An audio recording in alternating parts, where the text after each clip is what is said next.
Welcome back to the channel, future gods and goddesses. It's Uncle Makara back again with another video. Make sure you hit that like and subscribe button to support the algorithm and this channel. I'd really appreciate it. Today we're talking about how to weaponize your trauma, a very important concept at Primal Sutra that we have. We don't feel that a trauma needs to only be a bad thing because there is something called post-traumatic growth. Okay, as a positive psychologist, I understand this. So trauma is an emotional response to a very terrible event. Okay, it's a shock. It's a feeling of surprise. And shock or surprise or trauma is one of the ways in which our brain changes. Okay, understand that. However, we're meaning-making machines.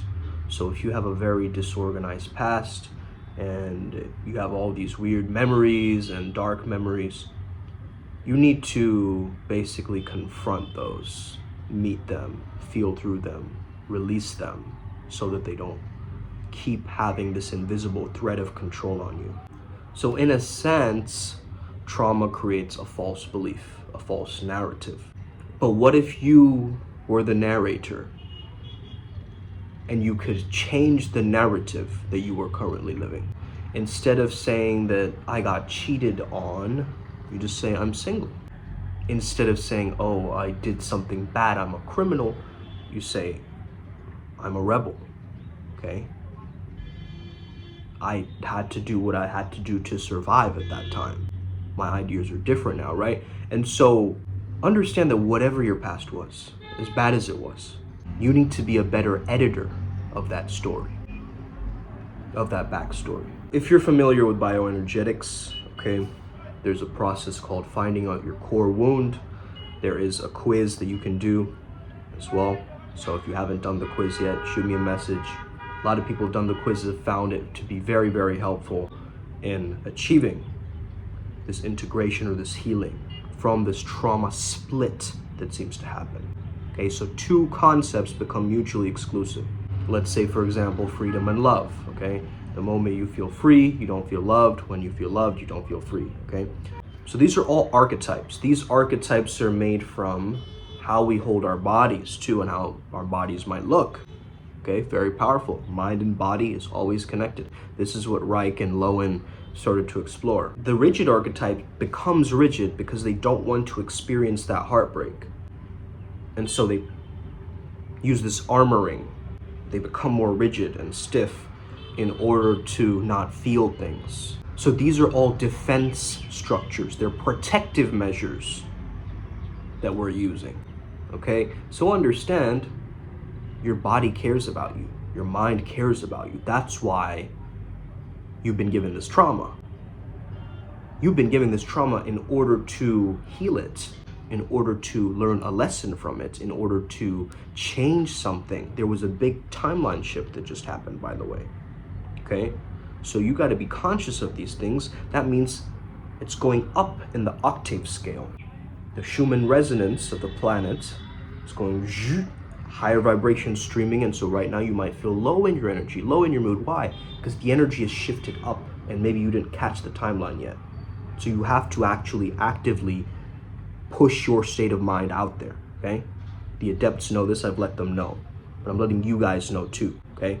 For the people who aren't in the Primal Sutra Mystery School, okay? Go to primalsutramysteryschool.com and get on the trial version of our adept program so you can get the tech to heal and enhance your vision, your life. So back to the archetypes. So the masochist archetype thinks the endurance is the answer. I just need to endure through this pain. The psychopath feels betrayed and fears losing control. And again, guys, these are not diagnoses, okay? It's not like you're an actual psychopath. This is the psychopath archetype. The oral archetype fears abandonment because that was their trauma. So they'll always feel like something is missing, something is empty, I'm not fully fulfilled, I need to chase, I need to be needy. Then of course, this is my core wound, and it's I'm actually very open about this, the fact that I have this core wound and I've dealt with it in my own way. I know my healing has taken me to tremendous lengths in my life. So once you get it, you're gonna be like, damn, I get it now, okay? Let's say you're an oral archetype. Ryan G's an oral archetype. The guy can talk, okay? Now, whether that's a compensation or not, he could be a public speaker, he could be a podcaster. You see what I'm saying? You could have the psychopath archetype and you can be like an incredible world leader or something like this, right? You could be the CEO of a company and use that archetype in order to thrive. Why wouldn't you? Why wouldn't you use your trauma to thrive? Because it's how you are looking at it. If you're looking at it as you are broken, you are stuck, you are not improving, you have no choices, things are always going to be the same, right? If you're thinking like that, you cannot weaponize your trauma. You've got to wield it and first of all get to that place of acceptance that that thing did happen to me. Maybe I've pushed away and avoided all memories of it, but I'm aware that I can heal this. I have a responsibility to break the generational curse that's in my family. So in order for the schizoid to survive, it cannot show that it has any needs, and it fears rejection. So imagine growing up, how I had to go over that fear of rejection, okay, especially from women. It was something that I had to work a very long time at, until I got very natural at it, okay? It took a lot of self-image work because it's linked to unworthiness, okay? Remember, an experience does not determine who you are. It's what you choose to frame that experience as. I used to go up in the head a lot as the schizoid archetype, and I still do, okay? However, now I'm more conscious of it, and I can get grounded again. I can get present again. I can learn how to become present and in my body and feeling good in my body. So you could say that being a schizoid archetype is actually one of my strengths. I'm a channeler, okay? I'm a positive psychologist. I'm almost running a cult, okay? I thrive in the spiritual realms. As a schizoid, my mental plane is very sharp and strong. I understand that. Is it a compensation? Perhaps, okay? Perhaps from the trauma. However, I have wielded it. You get what I'm saying? It is now a tool for me to transform, to go ahead. You'll realize that your greatest weakness is also connected to your greatest strength. Let's say your greatest weakness is you're too sensitive, right? You're too empathetic. But what about that empathy that can be used as a superpower to really connect with someone and understand them where nobody else can? You see what I'm saying? So your greatest weakness is also connected to your greatest strength, and you have to figure out what that is.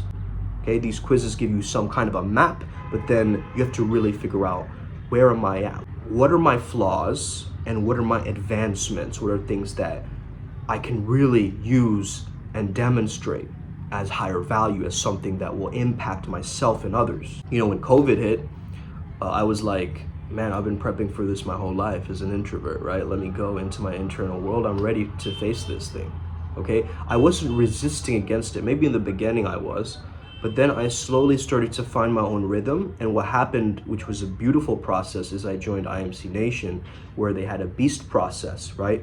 Stoicism, cold showers. So I found that community, and I started to understand that, man, all my friends have been like letting themselves go. They look at all the people that you know right now.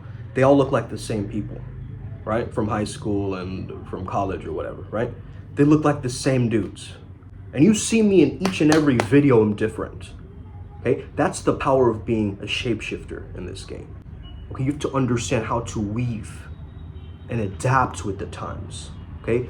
I'm now almost caught up, I would say, with the timeline shift. And I have to hold this state until March of 2024. I have to actually practice holding the states on and on and on and on. And that's not easy, okay? Things are gonna happen.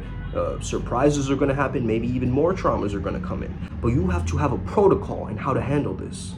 So you want your nervous system to relax at the thought of that thing. Change the memory by changing the images in your mind. But your happiness comes internally. It's self-generated. It's something that you create. You aren't just going to be happy by just sitting back and not doing anything, being shy and just kind of being in your own world. Like, how are you going to experience something if you do not create it? Okay, negativity will happen, right, around you. It's just a byproduct of living, right? However, positivity is self-generated, okay? You need to actively create that thing. Yes, we have a baseline happiness. Let's not worry about the genetics, okay? That's 50% of you. Let's not worry about the genetics for right now. Let's focus on what we can control, not on what we can't. So you need to become psychologically flexible. You need to become anti-fragile.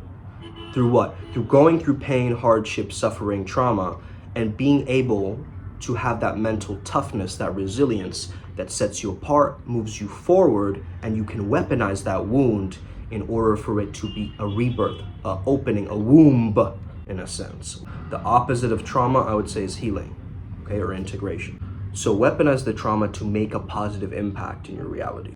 What did you get out of it, okay? Maybe the compensation gets you to become one of the greatest best-selling authors, or, you know, a platinum recording artist or something like that, okay? This is how you weaponize this thing. If you understand that, yes, this bad thing has happened to me, instead of repressing it, what I'm going to do is I'm going to absorb it, realize what it's doing to me, use it as a dark fuel, or understand a relationship to my id or my beast or my shadow, whatever you want to call that thing, right? We call it the priest beast, okay? It's an integration of dark and light. But you understand you can pull gratitude from experiences. You can pull lessons and meaning from different experiences. So instead of these repressed reactions that are stuck in a loop, you know, traumas aren't very simple. They're quite complex, right? Let's say a dog bit you. It's not only the fact that the dog bit you, it's the fact that what color sweater your mom was wearing as she didn't come and rescue you or whatever. You know, the weather that day, the size of the dog, everything is going to be determined, and it becomes clustered into one event. So now that you see a dog in the future, you get this trigger, this unconscious fear response. You know, it's interesting. One of my mentors, AZD, who's one of the, I would say, the top relationship coaches on the planet, hands down, okay, incredible. I've learned so much from him over the years. He used to be scared of dogs, and he got himself multiple pit bulls because he was scared of pit bulls growing up. So understand that that's a great example of weaponizing your trauma. It's like you're wearing it on your sleeve, you're not hiding it in your sleeves, right? You are embracing and owning whatever this thing happened. Like for myself, I can give you an example of weaponizing my trauma. I had a drowning incident when I was a kid. And look at my life now, it's all about water, okay? I'm a water sign, I'm a flow state guy, okay? I've overcome my fear of the water by going, jet skiing and all this stuff in Bali. You guys remember that, right? So I've been leaning into dealing with that pain, dealing with that trauma. Of what? Almost dying, okay? Near death gives you these liminal states. A lot of people report back getting these shamanic gifts as they've been through these near-death experiences, okay? This insight, this clairvoyance, whatever this is. So understand that you have a gift within you. Your wounds that you've gone through, the shadows that you have these hidden treasures and these hidden gifts that are waiting for you to unfold and utilize. That's what I would say. Tap into your post-traumatic growth. It is up to you to frame this in the greatest possible way so that you can crush it in your life. If you need help with this, reach out to me or my team. Let's get it. Upward Spiral Gang. May we never be the same again. Let's get it. Peace out.